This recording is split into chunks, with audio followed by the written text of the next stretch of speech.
Hello students, तो चलिए आज हम लोग शुरू करते हैं क्लास 10 के एक्सरसाइज 3.1 का क्वेश्चन नंबर 4, जो कि है which of the following pairs of linear equations are consistent और inconsistent, if consistent obtain the solution graphically. तो इस क्वेश्चन में हम लोग को क्या बोला गया है कि नीचे जो दिए गए पेयर्स ऑफ लीनियर इक्वेशन में सबसे पहले तो उसमें हम लोग को फाइंड करके बताना है कि कौन सा पेयर जो है वो कंसिस्टेंट है और कौन सा इनकंसिस्टेंट है। कंसिस्टेंट मतलब कि जिसका कोई सॉल्यूशन निकाला जाए, सॉल्यूशन निकाला जाए मतलब कि चाहे तो वो इंटरसेक्टिंग होना चाहिए तभी तो एक्स और वाई का वैल्यू मिलेगा, चाहे तो वो कोइंसिडेंट होना चाहिए। और इनकंसिस्टेंट मतलब कि जिसका कोई भी सॉल्यूशन ना हो, जैसे कि पैरेलल लाइन का कोई भी सॉल्यूशन नहीं होता है। तो अगर आपको जो नीचे दिए गए पेयर्स है उसमें से कोई कंसिस्टेंट मिल जाए तो उसको हम लोग को ग्राफ की मदद से उसका सॉल्यूशन फाइंड करके बताना है।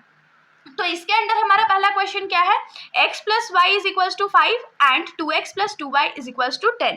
तो इसको हम लोग क्या मानेंगे, इक्वेशन नंबर 1 मानेंगे और इसको इक्वेशन नंबर 2 मानेंगे। तो फ्रॉम इक्वेशन नंबर 1 a1 का वैल्यू हम लोग को क्या मिलेगा, 1 मिलेगा, b1 का वैल्यू क्या मिलेगा, 1 मिलेगा और c1 का वैल्यू क्या मिलेगा, तो 5 मिलेगा। और फ्रॉम इक्वेशन नंबर 2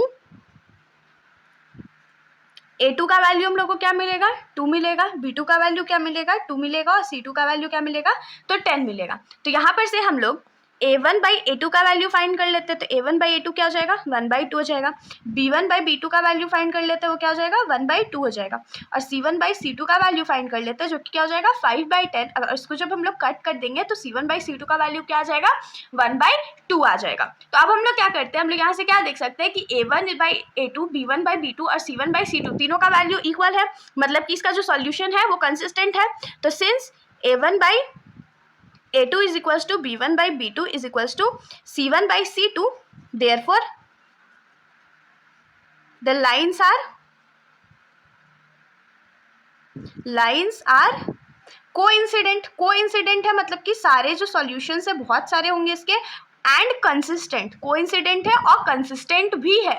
तो अब कंसिस्टेंट है तो हम लोग को क्वेश्चन में क्या बोला था कि ग्राफ के मदद से इसका सॉल्यूशन फाइंड करके बताना। और ग्राफ हम लोग कैसे बनाते हैं, हम लोग फर्स्ट क्वेश्चन में सीखे थे ना। तो सबसे पहले हम लोग क्या करते हैं, फॉर इक्वेशन नंबर 1 के लिए एक बॉक्स ड्रॉ करते हैं जिसमें हम लोग x और y का वैल्यू फाइंड करेंगे। For equation number 2 box draw करते हैं जिसमें हम लोग x और y का वैल्यू फाइंड करेंगे। तो अब इक्वेशन नंबर 1 पे आते हैं। तो इक्वेशन नंबर 1 हमारा क्या था, x plus y is equals to 5 था। तो अगर मान लीजिए हम लोग x का वैल्यू यहाँ पर 2 ले लेते हैं, तो x इज इक्वल्स टू 2 लेते हैं, तो put x is equals to 2। और इक्वेशन क्या है, x plus y is equals to 5, तो 2 पुट करेंगे तो 2 plus y is equals to 5 आ जाएगा। तो y का वैल्यू क्या आएगा, 5 माइनस 2, तो y का वैल्यू क्या हो गया, 3 हो गया। तो जब हमने ये 2 लिया तो हमारा y का वैल्यू 3 था। अब मान लीजिए हम लोग x का वैल्यू 0 ले लेते हैं, x इज इक्वल्स टू 0 है, तो 0 plus y is equals to क्या हो जाएगा, 5 हो जाएगा। तो y का वैल्यू क्या आ गया, 5 आ गया। तो हम लोग 5 ले लेते हैं, कितना सिंपल था ना।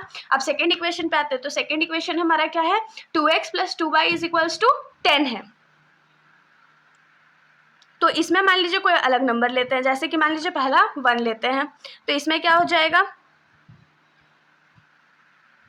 x put x is equals to 1 और इक्वेशन क्या है हमारा, 2x plus 2y is equals to 10। तो 2 into 1 plus 2y is equals to 10 आ गया। तो 2y क्या हो जाएगा, 2 1 जा 2 है और माइनस में जाएगा तो ये माइनस हो गया। तो 2y इज इक्वल्स टू क्या हो जाएगा, 10 माइनस 2 8 और 2 इधर डिवाइड हो जाएगा तो 4 आएगा। तो y का वैल्यू हमारे पास क्या आ गया, 4 आ गया। और मान लीजिए दूसरा वैल्यू हम लोग ले लेते हैं, मान लीजिए हम लोग x का वैल्यू 5 ही ले लेते हैं। तो put x is equals to 5, तो ये क्या हो जाएगा, 2 into 5 plus 2y is equals to 10 हो गया। तो 2 5 था 10 plus 2y is equals to 10 हो गया।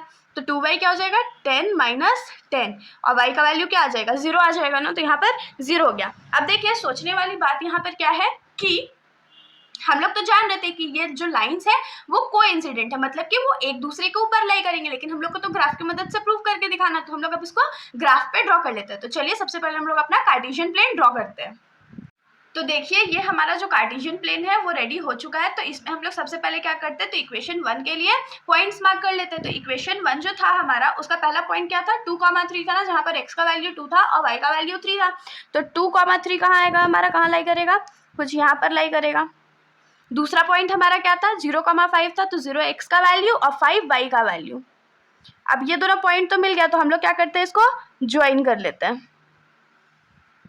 आप लोग इसको स्केल की मदद से ड्रॉ कीजिएगा, मैं इसको फ्री हैंड ड्रॉ कर रही हूँ। और यहाँ पर हम लोग इक्वेशन जो हमारा है वो लिख लेते हैं, जैसे कि x + y = 5, और यहाँ पर पॉइंट का नाम लिख लेते हैं। ये क्या है, पॉइंट 2,3 है, और ये पॉइंट क्या है, 0,5 है। अब हम लोग दूसरे इक्वेशन पे आते हैं। तो दूसरा इक्वेशन जो हमारा था उसका पहला पॉइंट क्या था, 1,4, तो 1 यहाँ है, 4 यहाँ है, मतलब इसी लाइन पर ड्रॉ करा। मैंने आपको पहले ही बताया था कि ये दोनों लाइन जो है वो कोइंसिडेंट है, तो एक दूसरे के ऊपर ही लाई करेंगे, तो ये क्या हो जाएगा, 1,4। और दूसरा पॉइंट हमारा क्या था, 5,0, x पे 5 और y पे 0, मतलब कि यहाँ पर देखिए दोनों लाइन एकदम सेम जगह पे ड्रॉ हुए हैं, तो ये क्या है, 5,0।